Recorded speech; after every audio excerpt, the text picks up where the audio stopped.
할렐루야. 추운 겨울 날씨 가운데서도 우리 주님의 은혜를 사모하여 주님의 성전에 나오신 여러분께 우리 하나님께서 오늘 예배 시간 가운데 은혜 베풀어 주셔서 우리 심령에 만족함을 주시고 우리 영혼에 좋은 것으로 채워주시는 하나님의 역사를 체험하게 되시기를 주님 이름으로 축원합니다.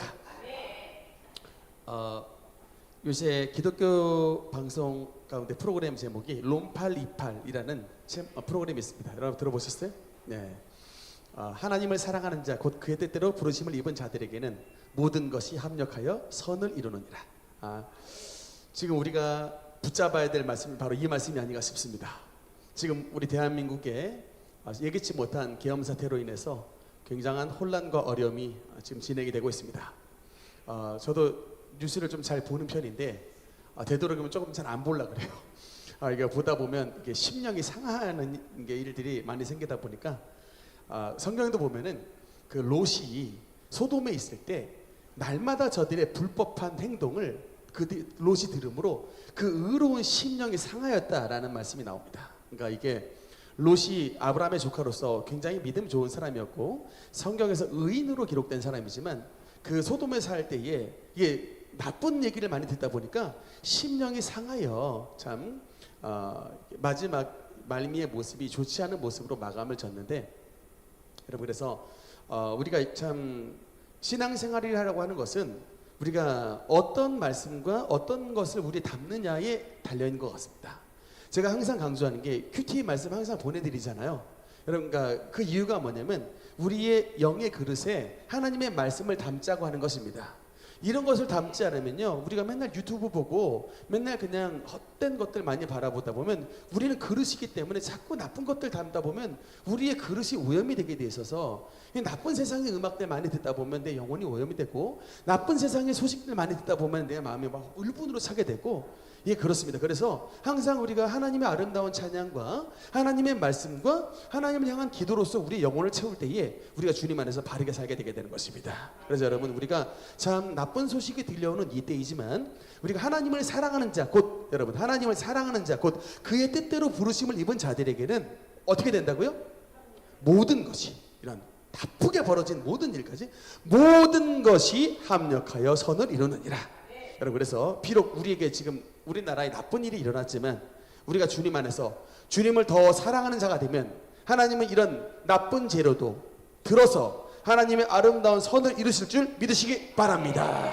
그래서 하나님께서 우리나라를 축복해 주시고 이런 어려움을 통하여 우리가 더 주님 앞에 회개하고 더 주님 앞에 마음을 모아 주님 앞에 나갈 때에 이런 모든 것이 합력하여 선을 이루는 아름다운 열매가 맺혀지게 되시기를 주님 이름으로 축원합니다. 오늘은 계속해서 이제 구약 파노라마 사사시대에 대해서 계속해서 말씀을 나누도록 하겠습니다.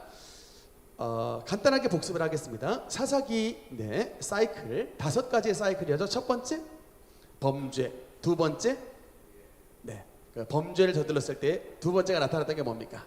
징계와 고난이죠. 세 번째는 그래서 이제 징계 당하면 우리가 어떻게 됩니까? 아버지 잘못했습니다라고 하게 되잖아요. 회개. 그 다음에 회개하니까 하나님께서 또 누굴 보내주세요? 구원자 사사를 보내주시고. 그래서 이제 은혜를 누린 다음에 안타깝게 어떻게 됩니까? 다섯 번째 망각을 해버려서 다시 또 죄를 짓는, 이게 이제 사사기의 순환 사이클이었다. 지난번에 잠깐 말씀을 드렸습니다. 이게 다 이스라엘 얘기만이 아니라 꼭 지금 우리나라의 모습과 똑같다라고 말씀을 드렸죠. 여러분 우리 어르신 세대는요 6.25를 경험했기 때문에 정말 그 신앙이 흔들리지를 않아요. 그 세대는. 왜냐하면 하나님의 징계가 얼마나 무서운지를 알기 때문에 그 시대에 예수님을 만난 분들은요 정말 제가 봤을 때 일평생 주님을 붙잡고 살아갑니다. 문제는 뭐냐면 그 다음 세대가요 하나님을 잊어버린 다른 세대가 되기 때문에 하나님을 잊어버렸다라고 하는 것은 뭐냐면 망각입니다. 그러니까 이게 잘 사는 게 당연한 거로 생각을 하고 태어나 버려요. 그러니까 어르신들은 보릿고개 넘어가면서 힘들게 돈을 벌어가지고 아름다운 대한민국을 만들어 주셨는데 우리 다음 때나 다음 때 태어나 보니까 아버지가 뭐 이렇게 돈 많이 벌어놔서요, 엄마가 돈을 많이 벌어놔서 그냥 살기 좋은 게 가정과 나라에 있다 보니까 이게 당연한 거야. 이게 이제 그러다 보니까 하나님으로부터 받은 은혜를 이게 은혜로 기억을 해야 되는데 당연한 것으로 기억하니까 하나님을 잊어버리고 죄악으로 들어서 버리는 일들이 너무나도 많이 일어나더라. 지금 그것이 바로 우리 대한민국의 모습이기 때문에 하나님께서 사인을 보내주시는 겁니다. 잊어버리지 말고 기억하라. 그래서 하나님이 사실은요 첫 판부터 막 강풍으로 보내시지는 않습니다. 근데 미풍이 불어올 때 아버지의 뜻을 깨달으면 얼마나 좋을까요? 산들바람과 같은 고난이 찾아왔을 때 빨리 깨달아서 주님 앞에 돌아오면 얼마나 좋을까요? 안타깝게도 뭡니까? 유라굴로 광풍을 만나서 가지고 있었던 모든 물품 다 바닷가에 집어 던지고 목숨 하나 건지고 살아남아서야 아버지께로 돌아오는 분들이 너무나도 많더라. 참, 뭐 그렇게라도 돌아오면 뭐 감사하다고 얘기할 수도 있겠지만 저는 그러니까 그런 거 다 잃어버리기 전에 정말 산들바람에 부는 고난에도 미풍이 부는 고난에도 아버지 뜻을 깨닫고 빨리 돌아와서 정말 다 잃어버리기 전에 하나님의 보호하심을 받고 빨리 돌이켜서 주님의 축복을 받는 여러분 되기를 소망하는 것입니다. 어쨌든 이런 것들을 깨닫지 못하고 계속해서 사사기 순환 사이클로 고난을 당했던 이야기가 사사기 1장부터 21장 전체의 이야기가 되겠습니다. 사사가 총 12명의 사사인데요. 그래서 대사사 6명과 소사사 6명으로 구성이 되어 있습니다. 12명의 사사 한번 보겠습니다. 이름 한번 해볼게요. 따라합시다. 온니엘, 에훗, 삼갈, 드보라, 기드온, 돌라, 야일, 입다, 입산, 엘론, 압돈, 삼손. 네, 좀 익숙한 이름도 있는데 익숙하지 않은 이름도 꽤 있죠. 그래서 아까 대사사라 말했던 6명의 인물은 익숙한 인물이고 소사사로 써있는, 이따가 또 나옵니다. 소사사로 써있는 6명은 또 좀 우리에게 익숙하지 않은 이름입니다. 압돈 이런 거 좀 잘 못 들어보셨잖아요, 그죠? 엘론, 야일, 이런 이름들을 다 좀 약간 생소한 이름들일 텐데 오늘은 그래서 이제 대사사 중심으로 말씀을 드릴 텐데 지난 시간에 대사사 6명 한번 보겠습니다. 대사사 6명 한번 따라합시다. 온니엘, 에훗, 드보라, 기드온, 입다, 삼손. 이 6명이 바로 이제 대사사입니다. 뭐 크게 위대해서 대사사라기보단 그들의 활약상을 사사기에 좀 자세히 기록을 해놓고 있기 때문에 대사사라고 하고, 소사사란 얘기는 활약상이 상대적으로 적게 나와 있기 때문에 소사사라고 불린다 정도로만 이해를 하시면 되겠습니다. 지난 시간에 디기도온까지 했는데 간단하게 하고 넘어가겠습니다. 첫 번째 온니엘. 온니엘은 갈렙의 아우 그나스의 아들이었다. 그래서 구산 리사다임, 아주 첩부셨던 인물이었습니다. 두 번째 인물 에훗인데, 에훗의 특징은 뭐였다? left handed, 왼손잡이 에훗이었다. 모압왕 에글론을 쳐 죽인 인물. 세 번째, 드보라는 여자 사사였다. 지금처럼 여러분 여자들이 각기각층의 진출을 잘한 그런 시대가 아닙니다. 제가 구청에 가도요 남자 직원보다는 여자 직원들이 더 많아요. 학교 선생님들, 초등학교 선생님, 특히 여선생님들 많죠? 그러니까 지금은 여권이 굉장히 신장된 우리가 시대 속에 살고 있는데, 성경에 쓰여져 있는 이 사사기는요 남성 위주의 사회였기 때문에 여자가 사사가 된다라고 하는 것은 굉장히 어려운 일인데, 그럼에도 불구하고 저 시대 속에서 여자 사사로서 하나님의 영광을 드러내고 하나님의 살아계심을 드러냈던 사람이 있으니 그 사람이 바로 드보라라고 하는 사람이었습니다. 근데 드보라는 여자 사사였는데 영적 지도자였던 것 같고, 그 영적 지도자의 지도를 받았던 당시의 대장군의 이름이 누구였다? 바락이었다. 바락. 따라합시다.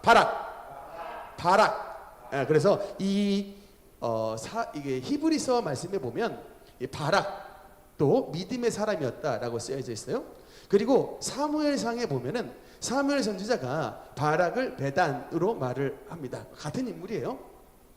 번개라고 하는 뜻인데, 어쨌든 저 바락이 누구랑 싸워서 승리했다? 시스라라고 하는 철병거를 가진 군대와 싸워서 승리했다라고 합니다. 그 다음 다음 말씀 보니까 네 번째 인물이 이제 기드온인데, 기드온 뭐 지난 시간에 여러 번 걸쳐서 말씀을 나눠서 이 한 가지만 기억하자고 한다면, 기드온은 300명의 용사를 거느리고 13만 5천 명의 어느 대군일까요? 미디안 대군을 이겼던 인물이 바로 기드온이었습니다. 기억하시면 아멘. 아멘이죠? 네, 오늘 이제 다섯 번째 인물입니다. 다섯 번째, 입다. 따라합시다. 입다. 여러분, 입다는 좀 특이한 인물인데, 여러분 일단 입다에 대해서 말씀 한번 같이 보겠습니다. 사사기 11장 1절 같이 읽겠습니다. 시작.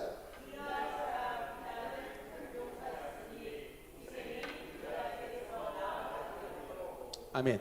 입다 가족 사항을 잠깐 보겠습니다. 입다 아버지는 누구일까요?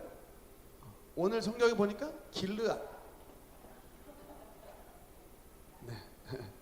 네, 아버지는 길르앗이라고 나오는데 어머니가 누굴까요? 어머니는 이름이 안 나와요. 다만 그의 직업이 나옵니다. 기생. 이거는 조금 완화시킨 단어예요. 기생 라합하고 똑같은 조나라는 단어인데, 이것은 정확하게 말하면 창녀라는 뜻이에요. 그래서 이게 좀 우리 입다에게 좀 그렇지만 어쨌든 성경은 분명히 말을 합니다.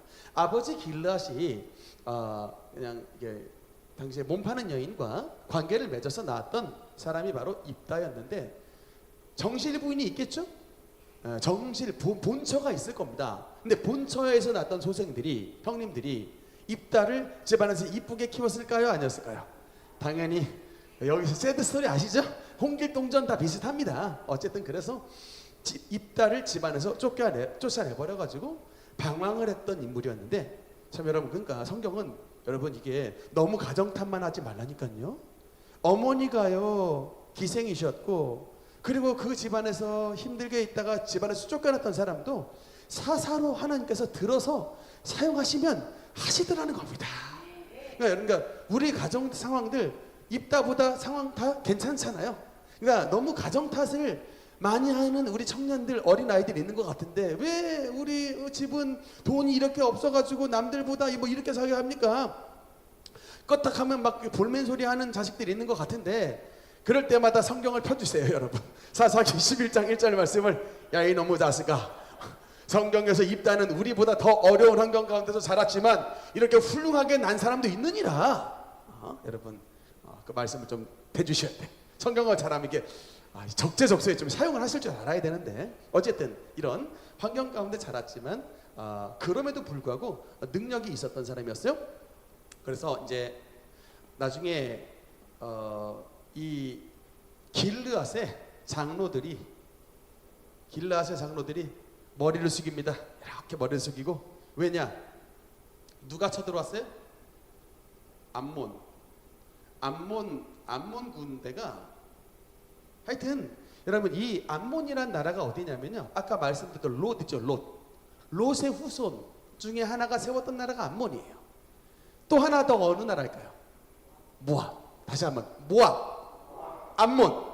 이 두 나라가 롯의 후손이 세웠던 나라예요. 네, 여러분 제가 말씀드렸잖아요.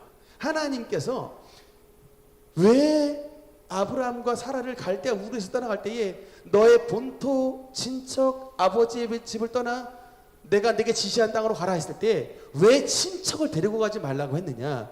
하나님의 이유가 있었던 거예요. 하나님은 지금 비록 아기를 낳지 못하는 이 부부에게, 하나님은 너 그 독자 이삭이라고는 하나님께서 미리 아시기 때문에, 하나님의 솔루션이 있기 때문에 절대로 친척 데리고 가지 말고 너 아내 사라 손만 붙잡고 갈대아 우르에서 떠나서 가나안 땅으로 가라고 했는데, 순종해요? 못해요? 이유가 뭐예요? 자식 못 날까 봐. 안전장치를 두는 겁니다. 인생들이 이렇게 안전장치를 두어요. 여러분만 그런 게 아니라 저도 안전장치를 둘 때가 많아요. 이렇게 살다 보면은 믿음으로 발을 못 뛸 때가 많습니다. 혹시 애 안 생기면 어떡하지, 이런 마음이 들잖아요. 그러니까는 롯을 데리고 갔는데 결국에는 롯이 뭐가 돼요? 이스라엘 자손의 설천지 원수가 되잖아요. 만약에 아브라함이 하나님의 말씀을 100% 순종하여 롯을 놓고 왔더라면 이런 군대는 없습니다. 암몬, 모압 군대는 없는 거예요. 이스라엘을 괴롭히는 군대가 없습니다.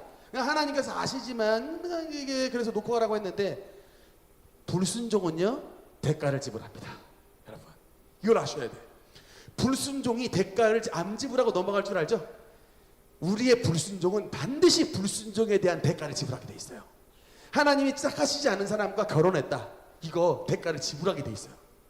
이거 정말 그래서 항상 여러분 결혼할 때는 반드시 기도하고 하셔야 돼. 그거 근데 그냥 안 하고 패스하고 그냥 그때 좋은 마음에 했다간 대가를 지불해요.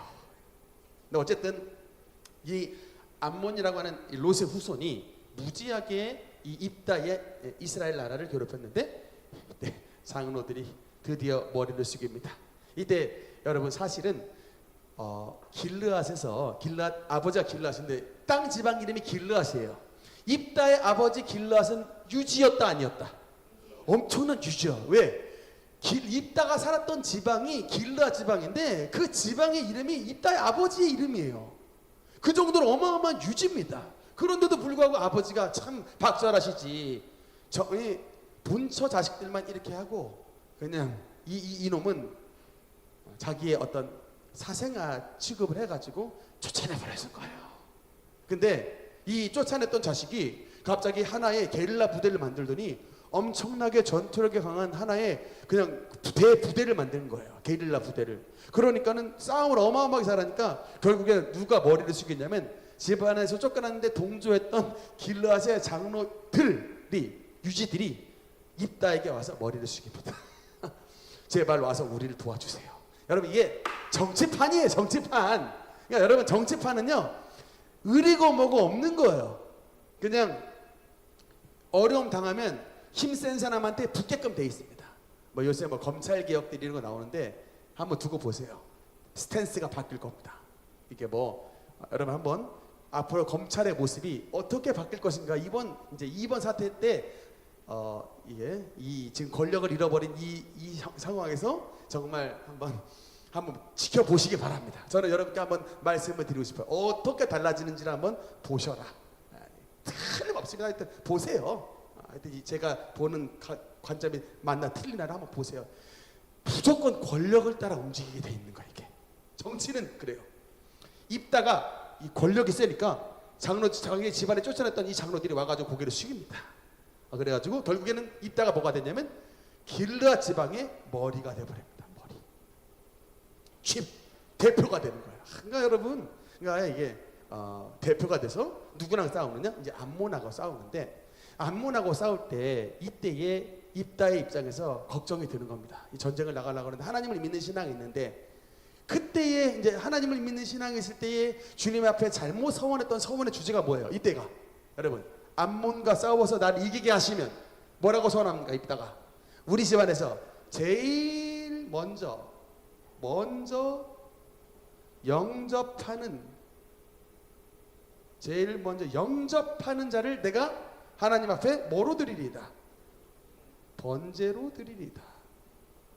근데 암몬을 격파시켰습니다.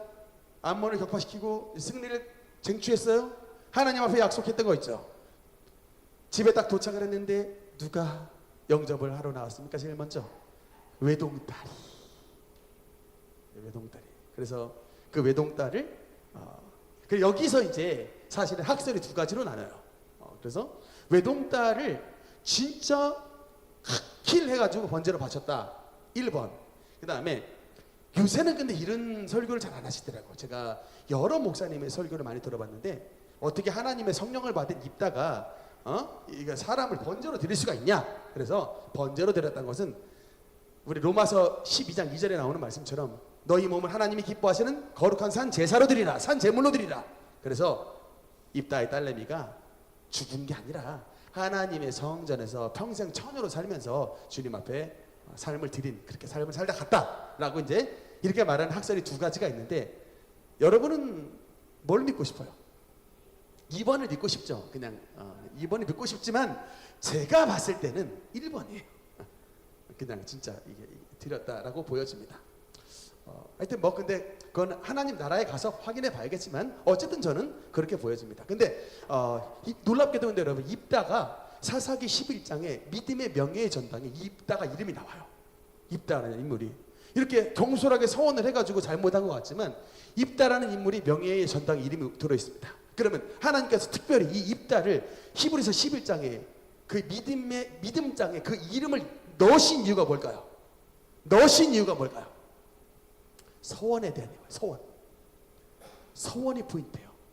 시편 15편에 보면 믿음의 사람은 서원이 해로울지라도 그 서원을 갚으며 라는 말씀이 있어요.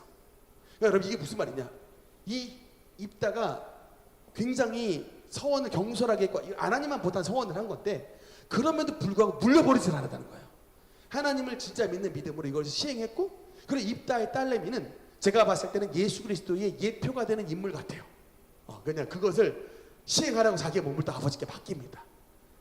보통 신앙 없는 사람이면 아버지가 킬하기 전에 뭐 해야겠어요? 36개죠. 도망가 버리죠. 그냥 산속에 숨어버리거나 도망가 버릴 텐데 아버지의 서원을 내게 이행하여 주옵소서. 대신에 내가 처녀로 죽음을 인하여 내 동료와 한 사나흘간 가서 애국하다가 내려오겠습니다 라고 사사기 말씀에 나오잖아요. 그러니까 그렇게 드린 사사 입다 딸의 모습도 하나의 예수 그리스도의 예표의 모습이 아닌가라고 생각이 들었지만 어쨌든 입다의 믿음의 핵심 포인트는 뭐냐면 경솔한 서원이었지만 그 서원을 물려버리지 아니하고 하나님 앞에 약속을 지켰다라는 거예요. 그게 바로 입다의 믿음입니다. 여러분 오늘날에 제가 신앙생활 하는 분들 보면 서원을 당최 안 해.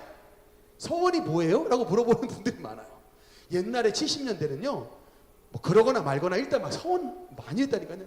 빌리그레함 목사님 모셨을 때 선교사로 가겠습니다 라고 막 일어서 막 제가 봤을 때 한 10,000명 이상 일어났어요. 그 자리에 진짜 선교사 가겠다고. 제가 봤을 때 근데 그 중에 절반도 못 지켰는데 하여튼 서원한 사람이 굉장히 많아. 그만큼 그 시기에는 믿음이 순수했어요. 하나님께 그냥 약속을 드리고 싶은 거예요. 꼭 자기의 이름을 걸고 하겠습니다라고 했는데 요새는 얼마나 이게 잔머리 신앙이 발달됐는지 그냥 안 해버리는 거예요. 그냥 하나님 앞에 약속도 안 하고 응답도 못 받고 그냥 괜히 그냥 뭐 올무 걸릴 게 보이냐 그냥 편안하게 믿자 이런 신앙이 굉장히 많은데 그거는 바람직하지 않아요. 왜냐? 제가 다윗이라고 하는 인물을 굉장히 좀 몇면의 성경을 찾아봤는데 다윗은요 서원의 인물이에요. 여러분 다윗이 무슨 인물이라고요? 서원기도 인물이라니까요. 시편 132편에도 법궤 찾을 때까지 내가 침상에 안 오르겠습니다 라고 서원했대요. 서원을 했어요. 그러니까 여러분 그거 서원 침대에 안 올라가면 잠도 제대로 못 자는데 여러분 법궤 찾을 때까지 잠 안 자겠다고 이런 서원을 했다니까요. 얼마나 하나님 앞에 법궤 찾는 게 급하면 이런 서원을 하고 근데 결국 찾았어요. 그래서 기쁨으로 지었던 시가 시편 132편입니다. 어쨌든 이런 서원의 믿음을 가졌던 사람이 입다인데 이에 관련된 재미있는 스토리가 있습니다. 이 사건 이후에 내전이 벌어졌어요. PPT 한번 볼까요? 한 번만 더 눌러주세요. 네, 이게 이제 싸움이 벌어졌는데 길르앗과 어디랑 싸웠냐면 에브라임하고 싸웠습니다. 한번 읽어볼게요. 4절 읽겠습니다. 시작. 입다가 길르앗 사람 다 모으고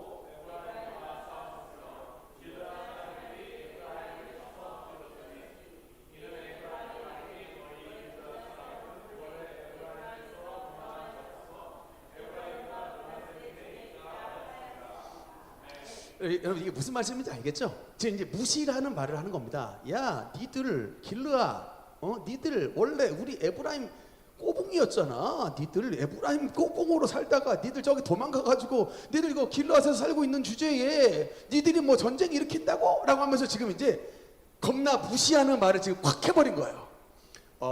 승질 나겠어요, 안 나겠어요? 가뜩이나 지금 입다 딸내미 지금 이렇게 보내가지고 분풀이 할 때 막 찾고 있었는데 이 에브라임이 지금 지파가 덤벼들었는데 여러분 이게 길르앗이 어느 지파에 속해 있냐면 므낫세에 속해 있는 거예요. 여러분 요셉의 두 아들 므낫세와 에브라임 아시죠? 그 에브라임입니다. 그러면 요셉이 축복할 때 형님 므낫세와 에브라임 중에 누구를 더 축복했어요? 에브라임을 축복해가지고 얘네가 진짜 더 번성했습니다. 그러니까는 아주 그냥 원래 동생인데 형님 알기를 완전 무시하는 거예요. 그러면서 이런 말 막 해버린 거예요. 너희는 본래 에브라임에서 도망한 자로서 에브라임과 므낫세 중에 있는 너희들 아주 별것 아닌 애들 아니야? 라고 이렇게 막 무시하는 말들을 했는데 아주 시비를 걸어온 겁니다. 시비를. 그래서 이 내전이 벌어졌어요. 내전이 지파 간의 전쟁이 벌어졌습니다. 제가 이 성경을 읽으면서 유대인은 굉장히 우리나라와 닮았다라는 생각을 많이 했어요. 우리나라도 여러분 경상도랑 전라도가 이게 같은 나라 안에 있으면서도 이게 굉장히 친하지가 않아요. 그죠? 많이 싸우죠. 성경에 보면 이거 내전이요. 길앗과 에브라임만 끝나는 게 아니라 나중에 저 뒤에 쫙 가면 또 할 건데 베냐민하고 또 11지파와 또 내전도 벌어져요. 굉장히 그러니까 말하자면 이건 또 이북하고 또 싸운 거 이런 개념을 이해하시면 돼. 그러니까 이게 우리도 지역색이 굉장히 강하잖아요. 이북 출신, 충청도 출신, 경상도 출신, 전라도 출신 이게 굉장히 이게 색이 강한데 유대인들도요 이게 굉장히 지방색이 강합니다. 그래서 지금 이 상황에서 전쟁이 벌어졌는데 여러분 이때 굉장히 재밌는 단어 테스트가 있어요. 나루턱에 입다가 탁 자리 잡고 PPT 한번 볼까요? 다음. 10볼렛 안 됩니까? 없어요? 예. 아까 안 써놨구나. 발음 테스트를 하는데 이게 성경에 보니까 쉽볼렛 하고 발음해봐 라고 했는데 나루턱에서 발음을 그냥 쉽볼렛 서로 발음 테스트를 하게 나와요. 이게 차이가 쉽볼렛과 사실 이게 원어 성경으로 봤더니 뭔 차이가 있는가 봤더니 이게 여러분 그 히브리어에 이게 쉰타우라고 하는 이게 이 글자가 있고요. 이거는 이게 사맥이라 그래서 이렇게 생긴 게 있어요. 같은 S 발음인데 이거는 약간 쉽볼렛이고 사맥은 발음이 쌍시오 발음입니다. 이게 말하자면 쉽볼렛 이렇게 돼요. 그래서 발음이 이제 딱 길앗 사람은 쉽볼렛 하라 그러면 이게 쉽볼렛 하는 건데 길앗 아닌 에브라임 사람들 쉽볼렛 하는데 못하고 쉽볼렛 이렇게 되는 거예요. 우리 말하자면 경상도 사람한테 쌀 해봐 했더니 쌀을 못하고 어떻게 돼요? 살. 그렇죠? 쌀을 살. 이거 안 되잖아요. 그래서 죽었던 사람이 여러분 몇 명인 줄 아십니까? 마루턱에서 놀랍게도 42,000명이 죽어요. 여러분 이건 대전쟁이에요. 42,000명이 죽었더라라고 내전이 에브라임 사람 42,000명을 입다가 쳐 죽여요. 그러니까 이게 이 사사기의 모습은 사실 그렇게 아름다운 모습들만 있는 게 아니에요. 같은 형제들인데 발음 하나 잘못했다가 42,000명 도륙했던 이야기가 사사기에 나와 있는 거예요. 여러분 이게 말씀하시는 바가 뭐예요? 그러니까 철없는 오늘날 크리스천 교회의 모습들을 말씀하는 거라니까요. 지금 나가서 지금 암몬하고 싸워야 되는 군대들이 암몬하고는 몇 명 죽였다는 얘기도 나오지가 않아. 그냥 암몬하고 싸워서 이겼는데 그때는 협조하지 않다가 이 에브라임이 얼마나 괘씸한 인간들인지 암몬하고 지금 싸우러 갔을 때는 에브라임이 뒤짐지고 있다가 이기고 돌아왔더니 너희들 내 꼬붕 아니야 라고 하면서 시비 걸었던 거예요. 그러니까 열받으니까 에브라임하고 싸웠던 겁니다. 야, 이게 적용될 게 굉장히 많아. 마귀랑 싸워야 되는데 지금 뭡니까? 맨날 교회 와가지고 성도들하고 싸우는 철없는 한심한 성도들의 모습. 이게 바로 여러분 이게 에브라임과 길앗의 내전의 모습인 거예요. 암몬하고 싸울 때는 그냥 입 다물고 가만히 있다가 승전하고 돌아왔더니 더 의수되고 싶어가지고 막 하는 이런 교만, 공명심. 이게 바로 여러분 사사기에서 고발하는 게 이스라엘 백성들의 이야기만이 아니라 오늘날의 우리 교인들의 모습을 고발하고 있는 겁니다. 정신 차리는 거예요. 얼마나 유치하냐고. 이 십볼렛 발음 못했다고 42,000명이 죽었어요. 이게 사사기에 나오는 이야기입니다. 그러니까 한 성도들이 주님 안에서 뭉쳐서 암몬과 싸우지 않고 발음 못했다고 지금 내전을 일으켜가지고 지금 서로가 서로를 향해서 죽이고 있는 이런 모습들. 한심한 모습이 바로 사사시대의 한심한 주님의 백성들의 모습이라고 성경에서 보여주고 있는 거예요. 이 모습이 고스란히 우리의 가운데 있다. 입다는 몇 년간 사사를 했을까요? 몇 년간 사사. 삼손은 20년 했어요? 입단은 몇 년 했을까요? 6년 했습니다. 거의 최단 사사직 기간이에요. 왜 이렇게 짧게 됐을까? 그러니까 짧고 굵은 이야기를 많이 남겼던 사람이 입다인데 아마도 딸내미의 죽음 때문에 마음이 아파서 견디지 못하고 그렇게 하긴 했지만 일찍 간 것이 아닌가라고 저는 추론을 하고 있습니다. 어쨌든 이렇게 해서 사사 입다 이야기가 마무리되고요. 드디어 마지막입니다. 삼손 이야기가 나옵니다. 삼손. 네. 삼손 이야기는 성경에서 굉장히 많이 말씀을 하고 있어요. 그만큼 12명의 사사 가운데 삼손 따라합시다. 삼손 12명의 사사 가운데 한 명을 픽하라 라고 하면 꼽을 인물이 바로 삼손입니다. 여러분도 사사기라고 하면 제일 먼저 떠오르는 인물이 삼손이죠. 그러니까 그만큼 사사 전체를 대표하는 인물이고 또 재밌는 이야기가 많이 얽혀진 인물이 바로 삼손인데 가족상 잠깐 보겠습니다. 아버지 이름이 혹시 아십니까? 이거 알면 공부 굉장히 많이 한 사람인데 성씨를 알려줄게요. 마씨입니다. 마. 그 다음에 두 번째 글자, 두 글자인데 방주를 만든 사람. 그래서 마노아입니다. 마노아. 그래서 네, 아버지 이름이 뭐라고요? 마노아. 어머니의 이름은 나오지를 않는데 어머니가 여러분 굉장히 신앙이 좋았던 인물인 것 같아요. 왜냐하면 여호와의 사자, 즉 구약 시대에 역사하신 성자 하나님, 예수님 성육신하시기 전에 여호와의 사자를 아버지 마노아와 어머니 중에 누가 먼저 만났냐면 어머니가 먼저 만나요. 그러니까 이 말은 뭐냐면 신앙이 남편보다 누가 더 좋았다. 아내가, 엄마가 신앙이 더 좋았다. 삼손은 하나의 특징이 있어요. 뭐냐면 삼손이 지파가 어느 출신이냐? 어느 지파 출신일까요? 한 글자입니다. 정답. 단지파 출신입니다. 그래도 단지파 전체의 대표자입니다. 네, 단지파 출신이고. 근데 이 삼손의 경우는 특징이 뭐냐면 여러분 수태고지 알죠? 고지. 천사가 마리아에게만 수태를 고지한 게 아니고 성경에는 수태고지의 스토리가 꽤 나와요. 마리아의 친척이었던 사가랴와 엘리사벳에게도 가브리엘 천사가 와서 수태고지를 했습니다. 너희가 나이가 많지만 너희 부부가 나이가 많지만 하나님의 말씀의 능력으로 아이를 낳게 될 것이다.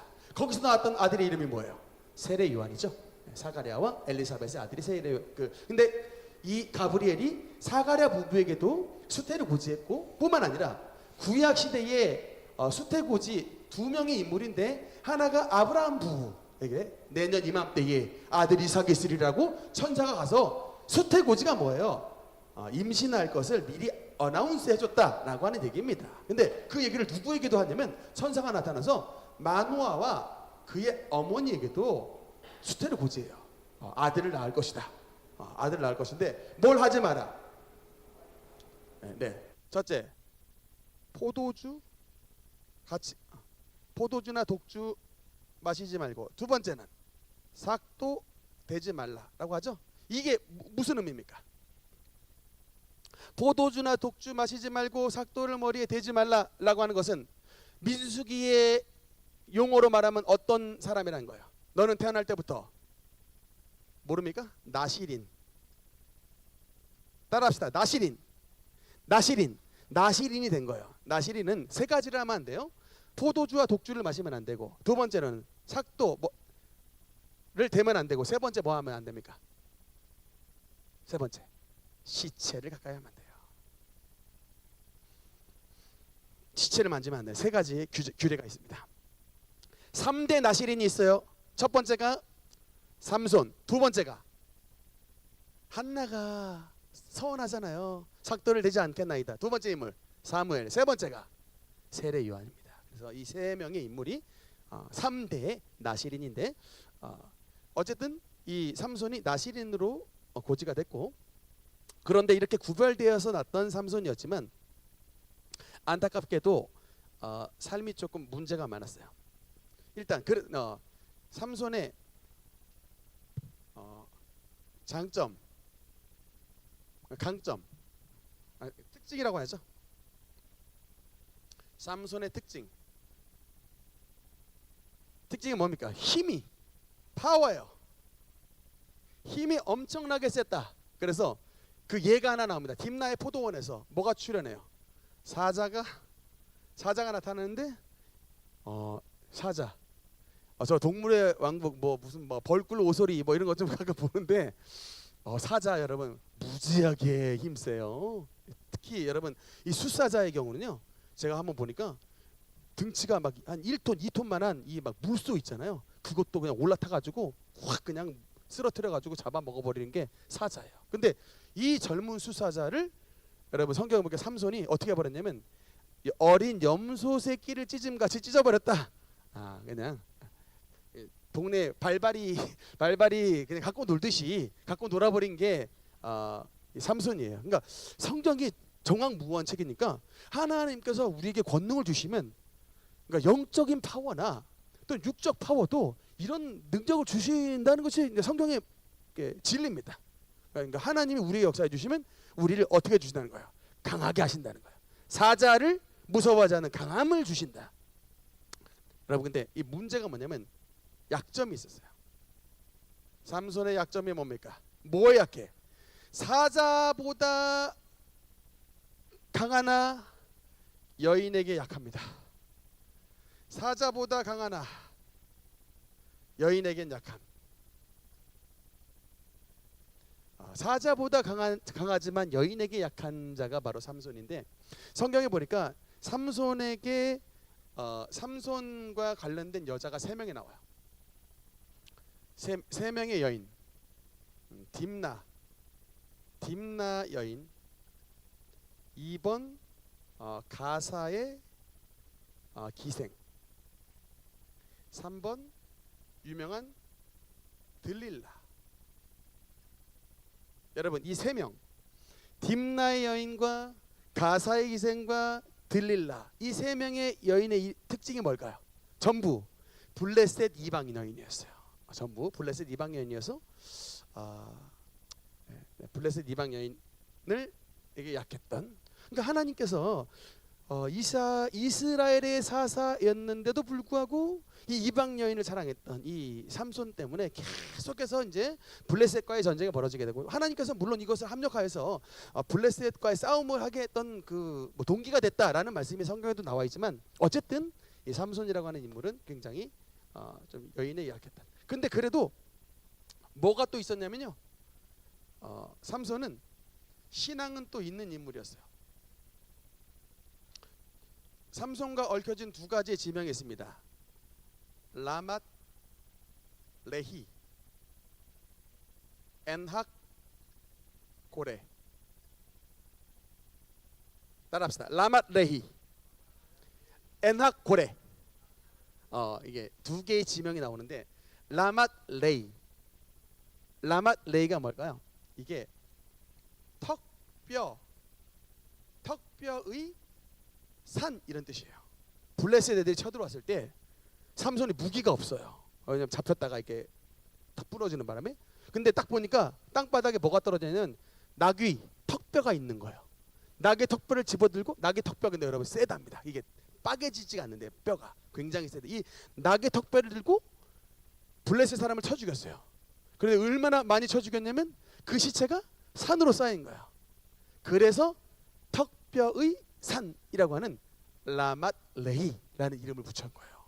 그러니까 하나님이 역사해 주시면 나귀 턱뼈도 무기가 되더라는 거예요. 그러니까 이게 전혀 생각지도 못한 무기를 하나님께서 우리에게 주신다는 겁니다. 삼손에게도 나귀 턱뼈를 가지고 블레셋 사람을 엄청나게 죽였던 턱뼈의 산을 쌓았던 라맛 레히의 역사를 주셨는데 이 일 이후에 삼손이 인간이니까 약점이 찾아왔네. 뭐냐면 목이 너무 마르는 거예요. 목 말라 죽겠는 거예요. 그래서 그냥 목이 말라서 죽기 직전에 하나님 앞에 뭐 했냐면 에낙고레라고 하는 곳이 뭐냐면 이게 뜻이 뭐냐면 부르짖는 자의 셈, 이게 바로 에나꼬레예요. 부르짖는 자의 셈, 이게 바로 에나꼬레인데, 이 삼손이 목말라 죽기 직전에 하늘을 향하여 울부짖으면서 여호와여, 주께서 이 라맛 레이의 엄청난 역사를 이루어 주셨는데 그럼에도 불구하고 내가 목말라서 지금 죽겠나이다. 주여 구원하여 주소서, 나에게 물을 주옵소서라고 부르짖었더니 하나님께서 선사를 보내가지고 음푹한 자리를 팍 타서 샘이 솟아나오게 만들어서 그 물을 먹고 힘을 얻었다 라고 해서 너무 감동해가지고 삼손이 그 자리의 이름을 부르짖는 자의 샘이라고 하는 에나꼬레라고 하는 지명을 붙인 거예요. 나중에 우리 능력교회 저 뒤에 우물이 하나 발견되면 엔하꼬레라고 이름을 붙이고 싶다라고 생각을 했는데 우물이 아직 발견이 안 되고 있습니다. 네. 이것을 봤을 땐 삼손은 좀 약간 양면적인 인물이에요. 뭐냐면 힘도 셌고 또 여인에게도 약했지만 그럼에도 불구하고 하나님을 믿는 믿음은 또 있었던 사람이에요. 그러니까 여러분, 이게 신앙이 단편적이지가 않아요. 우리 사실 마찬가지입니다. 우리 모두가 다 삼손에 비교했을 때 다 비슷한 면이 있어요. 어떤 면에 있어서는 강점이 있습니다. 사자 앞에도 두려워 떨지 않는 장점이 있는 반면에 또 어떤 면은 여인에게 약했던 삼손의 약점처럼 우리 모두가 다 약점이 있는 거예요. 어떤 분들은 물질에 약해, 어떤 분들은 여자에 약해, 어떤 분은 어떤 이게 두려움이 막 살틈타, 막 이런, 하여튼 우리 저마다 다 강점이 있고 약점이 있는 거예요. 그 가운데서 또 하나님을 의지하는 신앙도 있습니다. 이게 다 이게 복합적인 면인 거예요. 예. 우리는 그냥 약간 이게 흑백 논리로서 아예 잘했던지 아예 못했던지 막 이렇게 보는데 사실은 그렇지가 않아요. 신앙생활을 보면 대부분 성도들이 삼손처럼 강점도 있지만 약점도 있어요. 또 그 가운데서도 하나님께 부르짖죠. 에나꼬레 라마 레이 같은 역사도 체험하게 되는 이런 다채로운 면들이 다 있다는 겁니다. 근데 안타깝게 이런 가운데서 마지막 이야기입니다. 누구 얘기가 나오냐면 드디어 이제 마지막에 여인 들릴라입니다. 들릴라. 얘가 살았던 지방이 자리가 소래골짜기라는 지명도 나와요. 저는 왜 삼손에게 들릴라가 소래골짜기 출신이었다라고 밝히는 걸 봤을 때에 이걸 약간 상징적으로 생각했을 때 삼손은 산처럼 높은 인물이에요. 굉장히 높이 올라간 고지를 점령한 인물인데 이 골짜기 출신의 들릴라로 말미암아 굉장히 골짜기의 깊은 곳으로 수렁에 빠지게 됐던 인물이 바로 들릴라라고 하는 여인이 아니었나라고 이제 이게 좀 상징적으로 해석을 해봤습니다. 어쨌든 높은 산과 같은, 세상에 사자와 싸워서 이길 수 있는 자가 세상에 누가 있겠습니까마는 이런 사람이 누구에게 쓰러졌다는 거예요. 들릴라라고 하는 이런. 삼손의 이름의 뜻이 뭔지 아십니까? 태양의 아들이에요. 삼손의 뜻이 뭐라고요? 태양의 아들. 우리 옛날에 드라마 제목에 태양의 후예 뭐 이런 거 있잖아요. 태양의 아들이라는 뜻이 바로 삼손인데 들릴라가 뜻이 뭘까요? 그것과 대비해서 밤의 여인이에요. 뭐라고요? 밤의 여인. 들릴라라는 이름의 뜻이 밤의 여인이야. 그러니까 이게 빛이 어두움과 싸웠을 때 여러분 이게 어둠이 잡아먹혀버린 거예요. 이 일식 이클립스처럼 확 그냥 일식 당하듯이 여러분. 토털 이클립스, 이게 개기일식 여러분, 이게 그냥 어둠에 들릴라에게 잡아먹혀버린 거예요. 이렇게. 근데 이 들릴라라고 하는 여인은 뭐냐면 블레셋 여인인데 아마도 창녀 같아요. 기생 같은데 돈을 굉장히 좋아하는 여인이에요. 돈. 그래서 당시에 은 1,000개가 아니에요. 정확히 보면 1,100개예요. 은 1,100을 5방백이 주리라라고 하는 거예요. 여러분, 이게 블레셋의 5부족 연맹체인 거 아시죠? 가사, 가드, 에글론, 5개 연맹체인데 은 1,100개 방백들이 모두 다 은 1,100을 들고 오면 몇 개예요? 곱하기 5니까 은 5,500개를, 이건 진짜 엄청난 돈이에요. 이거를 줄 테니 대신에 뭐예요? 삼손의 힘의 근원이 어디인지 알아오면 우리 각 방백이 너에게 은 1,100개를 모두 주겠다 라고 약속을 한 거예요. 이 돈 때문에 이제 사랑을 배반하고 팔아버린 여인, 비정한 여인. 그러니까 여인 믿지 말라니까요, 여러분. 믿지 말라고.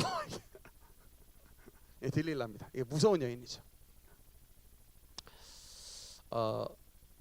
3번에 걸쳐서 삼손이 시험을 당해요. 네. 3번에 걸쳐서 시험을 받는데, 첫 번째는 그냥 하여튼 이게 나를 묶으면 줄로 묶으면 내가 풀어나지 못한다. 강한 줄로 묶으면은 내가 꼼짝 못한다고 했는데, 들릴라가 시험을 합니다. 삼손이요, 큰일 났습니다. 지금 블레셋 사람들이 와서 했을 때 어떻게 버립니까? 확 끊어버렸죠. 두 번째는 이제 머리에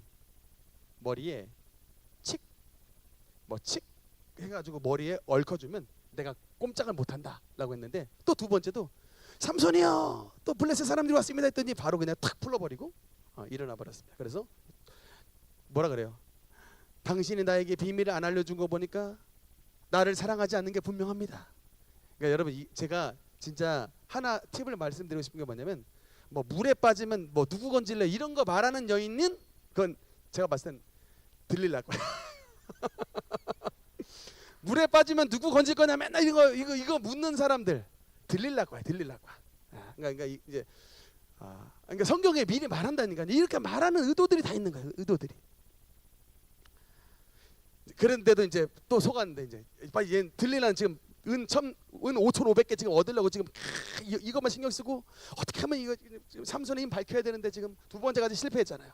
근데 성경에 보니까 꼬시는데 삼손이 번민하여 주지경이라라고까지 집요하게. 그러니까 여러분, 집요하게 덤벼들어도 다 뭐다? 집요한 인간들 다 들리려고 집요하게 그냥 막 뭔가 캐내려고 하는, 막 집요하게 하는, 들리려고. 결국은 고백합니다. 내 머리에 삭도를 대어본 적이 없는데 삭도로 내 머리를 밀어버리면 나는 범인과 같이 되리라고 했습니다. 결국에는 이제 어느 날 베개에 눕혀가지고 이제 그냥 편안하게 한 다음에 머리를 싹 다 밀어버렸는데, 성경에 딱 보니까 뭐라고 써 있냐면 여호와께서 그를 떠난 줄을 알지 못하더라. 근데 이제 이 순간에 들릴라가 삼손이여, 블레셋 사람이 또 닥쳤나이다라고 했는데, 내가 전에와 같이 일어나리라고 했는데 어떻게 됐습니까? 힘이 안 나는 거죠. 성령이 떠나가 버리니까 힘이 안 나버려. 왜 머리를 밀었을 때 성령이 떠나가셨을까를 생각을 했을 때 뭐 여러 가지로 말을 할 수 있지만, 제가 말한 핵심 포인트가 뭐냐면 언약이에요. 언약. 삼손은 지금 어떤 언약이냐면 나실인 언약이 하나님과 맺혀진 인물입니다. 천사가 태어났을 때 힘을 주는데 평생 삭도를 대지 말고 포도주를 마시지 말라고 했는데, 사실은요, 제가 봤을 때 아까 3가지 말씀드렸죠. 1번 뭐 마시지 말라, 포도주 마시지 말라. 두 번째 뭡니까? 시체 만지지 말라. 세 번째는 머리 삭도 대지 말라 했었죠. 제가 봤을 때 성경을 보니까 삼손이 1번, 2번을 다 바이올레이트 했어요. 이방인하고 결혼했을 때 포도주 먹었고요. 사자 죽이고 난 다음에 사자 몸의 시체에다가 꿀 발란 걸 떼가지고 그걸 꿀을 다 갖고 와서 아버지가 드리고 그 수수께끼나고 그랬어요. 다 어겼다니까요. 이게 포도주와 시체에 대해서 이게 다 어겼는데, 마지막 하나 남은 게 뭐냐면 이거예요. 그때까지는 삭도는 되지 않았어요.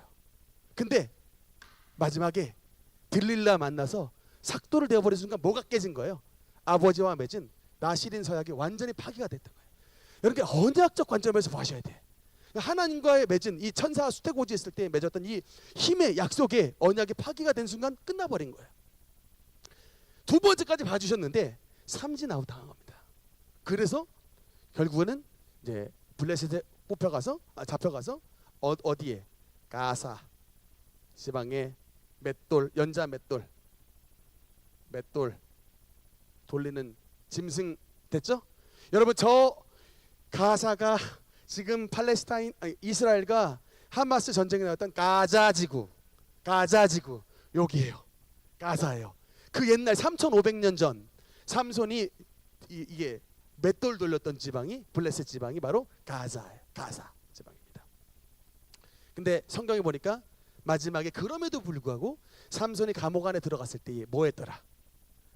삼손이 감옥 안에 이 가사에 맷돌 돌리면 감옥 안에 갇혔을 때 뭐 했더라? 기도했더라. 기도. 맷돌을 돌리면서 기도했습니다. 근데 그냥 기도한 게 아니라 여러분 아시다시피 눈이 뽑혔잖아요. 삼손이 눈이 뽑혀가지고 맹인이 된 채로 맷돌 돌리면서 기도를 했는데 하나님께서 성경에 보니까 은혜를 주셔서 머리카락이 자라니라. 머리가 다시 난 거예요. 다시금 이게 회복이 된 겁니다. 언약이 다시금 머리가 자라니라. 그래서 마지막에 머리가 탁 이제 자라고 났을 때 하나님께서 삼손에게 힘을 부어 주셔서 그 블레셋의 다곤 신전에 모였었던 신전 날 꼬마 아이에게 자기를 의탁을 해서 이 신전 기둥을 의지하고 있는 기둥에 나를 좀 데리고 가달라라고 합니다. 그래서 그 딱 두 기둥에 데리고 가는데 그러면서 아이한테 말해요. 아이야, 너 이 기둥 여기서 반드시 빠져나가야 된다. 여기 조만간 무너지니까 너 여기서 반드시 빠져나가야 된다. 이 아이만 살아남았고요. 그래서 주여, 내가 나의 눈을 뽑은 이 블레셋 원수의 원수를 갚게 하옵소서 하면서 마지막 주여 여호와여 나에게 힘을 주옵소서라고 기도하는 순간 하나님이 능력을 주셔서 이방의 다곤 신전을 기둥을 무너뜨리니 거기에서 축제를 벌이고 있었던 모든 우상 숭배자들이 함께 다 죽고, 그래서 성경에 뭐라고 기록되어 있냐면 삼손이 살았을 때 죽였던 사람보다 죽였을 때 죽인 사람이 더 많았다라고 말씀해요. 그리고 이 삼손 역시 히브리서 11장에 믿음의 명예의 전당에 그 삼손의 이름도 들어가 있습니다. 그러니까 우리가 알기로는 삼손은 분명히 실패자예요. 그냥 힘 많이 얻었는데 그냥 방종하다가 눈 뽑히고 짐승처럼 살다 죽은 인물인데 성경에서 히브리서에서는 그 삼손을 믿음의 명예 전당의 장에 탁 들어갔어요. 여러분 뭘까요? 뭘 말씀할까요? 하나님을 사랑하는 자, 곧 그의 뜻대로 부르심을 입은 자들에게는 모든 것이 합력하여 선을 이루는 것입니다. 즉 마지막 때에 이번 한 번만 나에게 힘을 주사 나로 강하게 하사 원수를 갚게 하옵소서 할 때 하나님께서 이 마지막에 부르짖었던 삼손의 기도를 주님께서 들어주셨고 이 삼손의 기도를 하나님께서 믿음으로 인정하신 거예요. 마지막 순간에. 그래서 여러분 절대 마지막까지 자살해서는 안 됩니다. 아무리 어려운 순간에도 여러분 삶을 쉽게 포기해서는 안 돼요. 삼손처럼 정말 마지막 순간을 주님 앞에 거는 사람이 돼야지 그냥 뭐 나는 이렇게 실패자니까 저리 그냥 조용히 죽겠다, 이거야말로 부실의 태도인 겁니다. 머리카락 하나님께서 나게 하셔요. 우리에게 새 힘을 주십니다. 삼손처럼. 그래서 이런 어려운 가운데서도 결국은 최선과 최상의 길로 하나님의 놀라운 역사를 나타내 주시는 그런 하나님의 능력을 삼손을 통하여 나타나게 됐던 것입니다. 네. 오늘 말씀 여기까지 드리고 다음 시간에 사사기 마무리하도록 하겠습니다. 기도하시겠습니다.